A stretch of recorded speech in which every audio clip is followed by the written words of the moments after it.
اسلام علیکم حدوستوں بولنے والا درخت فرق گاؤں کے کنارے ایک ننھا سا کچا مکان تھا۔ دیواریں مٹی کی، چھت پر تنکوں کا سایہ اور صحن میں 2 بکریاں بندھی تھیں۔ وہاں ایک دبلا پتلا لڑکا یوسف رہتا تھا، جس کے کپڑے پرانے اور جوتے ٹوٹے ہوئے تھے۔ رات کو وہ بکریوں کے ساتھ آسمان کی طرف دیکھتا اور ستارے ایسے لگتے جیسے آسمان پر ہزاروں چراغ جل رہے ہوں۔ یوسف دل میں سوچتا، کاش میں بھی ایک دن روشنی بنوں تاکہ سب کی مدد کر سکوں۔ ایک دن بکریاں چرا کر وہ دور نکل گیا۔ سورج ڈوبنے کو تھا، آسمان پر لالی پھیل رہی تھی۔ اچانک اس کے سامنے ایک گھنا جنگل آ گیا۔ درخت اتنے اونچے تھے کہ ان کی شاخیں بادلوں کو چھو رہی تھیں۔ پرندے خاموش تھے اور ہوا میں عجیب سا جادوئی سکوت تھا۔ جنگل کے بیچ ایک دیو قامت درخت کھڑا تھا۔ اس کا تنا اتنا چوڑا تھا کہ 10 آدمی مل کر بھی اسے گلے نہ لگا سکتے۔ اس کی جڑیں سانپوں کی طرح زمین پر پھیلی تھیں اور شاخوں پر روشنی کی ہلکی ہلکی کرنیں جھلملاتی تھیں۔ یوسف نے تجسس سے ہاتھ بڑھایا اور درخت کو چھوا۔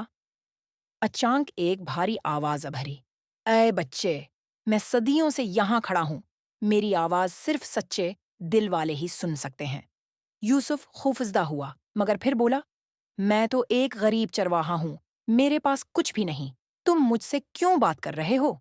درخت کی شاخیں ہوا میں سرسراہنے لگیں جیسے وہ مسکرا رہا ہو۔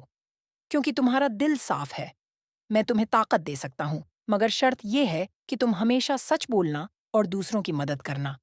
جھوٹے انسان کے ہاتھ میں میری طاقت مٹی بن جائے گی۔ پھر درخت کی ایک شاخ سے ایک سبز چمکدار پتا گرا۔ یوسف نے جھک کر وہ پتا اٹھایا اور اچانک اس کے اندر ایک روشنی پھیل گئی۔ ایسا لگا جیسے اندھیرے میں چراغ جل گیا ہو۔ چند دن بعد گاؤں میں قحط پڑ گیا۔ کنویں خشک ہو گئے، کھیت سوکھ گئے اور بچے پیاس سے رو رہے تھے۔ یوسف نے جیب سے پتا نکالا۔ پتا ہلکی سی روشنی دینے لگا اور زمین پر ایک سمت اشارہ کیا۔ یوسف روشنی کے پیچھے چلا۔ لوگ حیرت سے اس کے پیچھے پیچھے جانے لگے۔ آخر کار وہ ایک پرانی چراگاہ تک پہنچے جہاں زمین نرم تھی۔ جب انہوں نے وہاں کھدائی کی تو اندر سے ٹھنڈا میٹھا پانی نکل آیا۔ گاؤں والے خوشی سے چیخنے لگے، یوسف نے ہمیں بچا لیا۔ لیکن یوسف نے مسکرا کر کہا، یہ سب اس درخت کی عطا ہے، میں صرف ایک چرواہا ہوں۔ گاؤں کا لالچی سردار یوسف کی شہرت سے جلنے لگا۔ رات کو وہ اپنے آدمیوں کے ساتھ یوسف کے پاس آیا اور جھوٹ بول کر پتا چھیننے کی کوشش کی۔ جیسے ہی انہوں نے پتا چھوا، وہ کالا ہو گیا اور ان کے ہاتھ جلنے لگے۔ وہ خوف کے مارے چیختے ہوئے بھاگ کھڑے ہوئے۔ پتا دوبارہ سبز ہو گیا اور یوسف نے اسے سینے سے لگا لیا۔ درخت کی آواز ہوا میں گونجی، طاقت صرف اس کے پاس رہتی ہے جو دل سے سچا ہو۔